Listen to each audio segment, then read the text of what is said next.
Can I just rant about bullshit in the startup world for a second?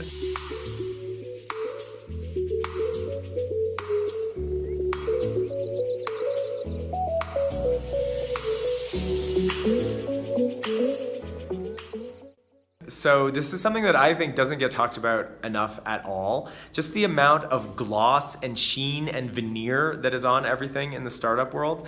Having mentored for various startup accelerators now and having coached dozens and dozens of entrepreneurs, I see how it's so easy to fall under the spell of the bullshit that's in the startup world. And I want to address quickly 3 pieces of BS that I think ruin a lot of companies in the startup world. So first piece of BS is you have to be a venture fundable company in order to love your life or in order to make a difference in the world. I think this is bullshit. There's so many founders out there who have bootstrapped companies, some cases into billion-dollar companies, and are still loving their lives and being in control of the companies and being able to make the difference they want to make in the world, and they didn't take venture money. And people don't talk that when you take money, you are necessarily roping in other people on the deal, and the incentives of the other people that are taking ownership in the company may be different than yours. And if they're different than yours,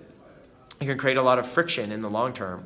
So I would say to founders, you don't need to raise venture money. I love the question, how do I build this company without raising money? Like, people don't ask that question enough. That question will make you fucking scrappy.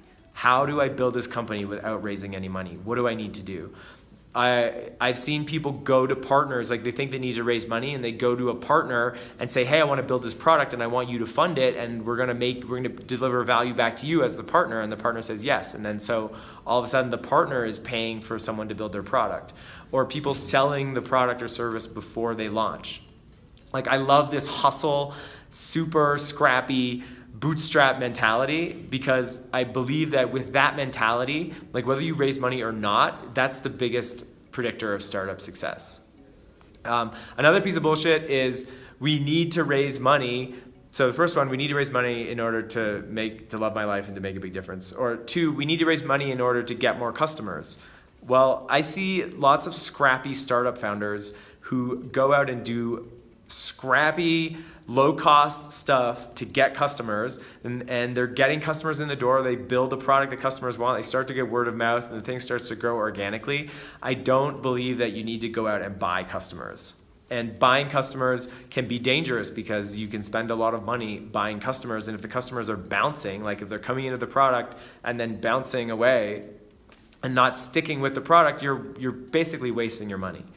And so I've seen a number of startups where they will launch a product, raise a bunch of money, put millions of dollars into customer acquisition. The customers all get acquired from Facebook and Instagram and Google Ads and wherever, podcast advertising, come to the product, use the product, sometimes pay for the product at a loss, but then don't stick around. And then so the company has now spent millions of dollars, they're in millions of dollars in the hole with their investors, but they don't have product market fit yet. They just had a bunch of customers that they bought come in the door and then walk out the door a second later.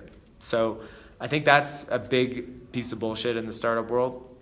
Number 3 would be people using like vanity metrics, I'll call it. So vanity metrics was defined to me a while ago as metrics that make you sound better than you are.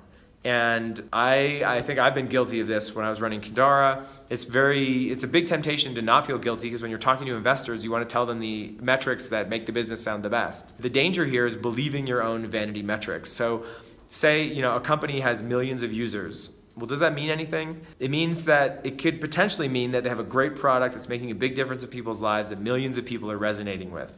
Great. Having millions of users could also mean a company has sold investors on investing a lot of money in a product that doesn't have product market fit, and they've gone out and bought millions of user signups because they know they need millions of user signups in order to raise more money, or they're going to go bankrupt. They both look the same from the outside. From the outside, you're like, oh, this company has millions of users, but the reality of the product and the flavor of the usership is totally different in those 2 cases.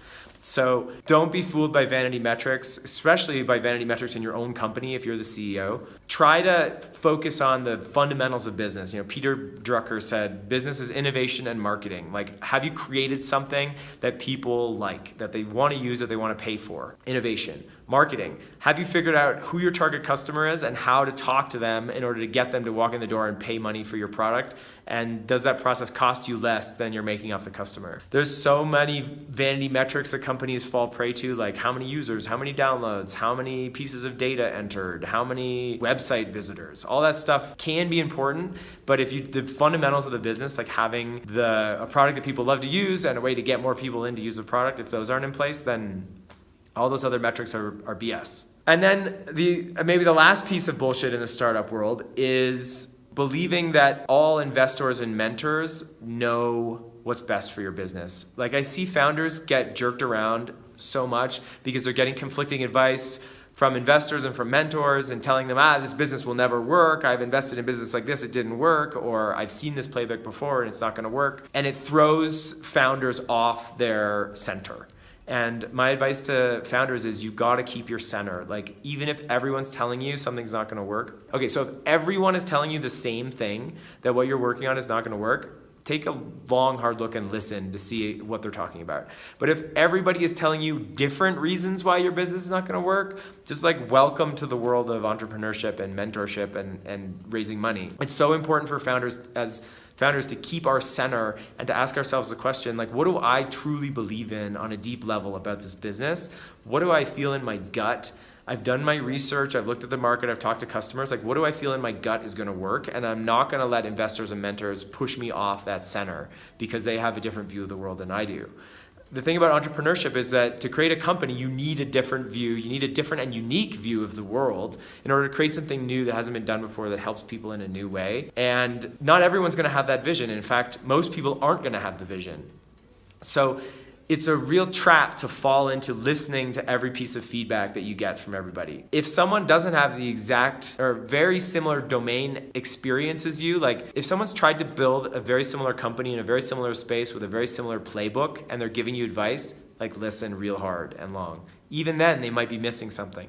But if somebody has built a different business in a different vertical with a different kind of customer and they're telling you that your business is not gonna work for this reason and you should pivot for this other reason, you just gotta brush that stuff off and not fall prey. There's so many companies that get killed because founders get pushed off their center and convinced that what they're working on is not gonna work. And then they don't actually follow what they truly know to be true in their gut. They follow what they think is right up here and it gets them into trouble. So I wanted to do this video because I do talk to a lot of founders that are feeling some of this bullshit in the startup world and some of the showiness of vanity metrics and some of the looking down on companies that don't raise money or that aren't trying to be billion-dollar companies or that are getting told by mentors and investors that their idea isn't good. Like, this is common stuff in the startup world, and I want to get the message out to startup founders that what you feel in your gut after you've done your research and looked at the market and thought about it and slept on it, which I know everybody who's an entrepreneur does, if you feel that something in your gut is gonna work, go out and try and prove that it's not gonna work. Even if other people are saying that it's not gonna work, like prove to yourself that it's not gonna work before you give up on what you think is right in your gut, and just stick with what you feel is gonna work and what is right until you're proven otherwise. Don't allow the world to throw you off because new amazing companies that make a big difference in the world are going to be created that way, and I want you guys to hear that from me and hopefully to hear that from other people in your inner circle. So I hope that was useful for you. If you have any questions or comments, please get in touch with me. Leave them in the comments below, or head over to my website where I have a bunch of free fundraising resources and startup resources for CEOs of social impact companies. And thanks for watching, guys. We'll see you next time.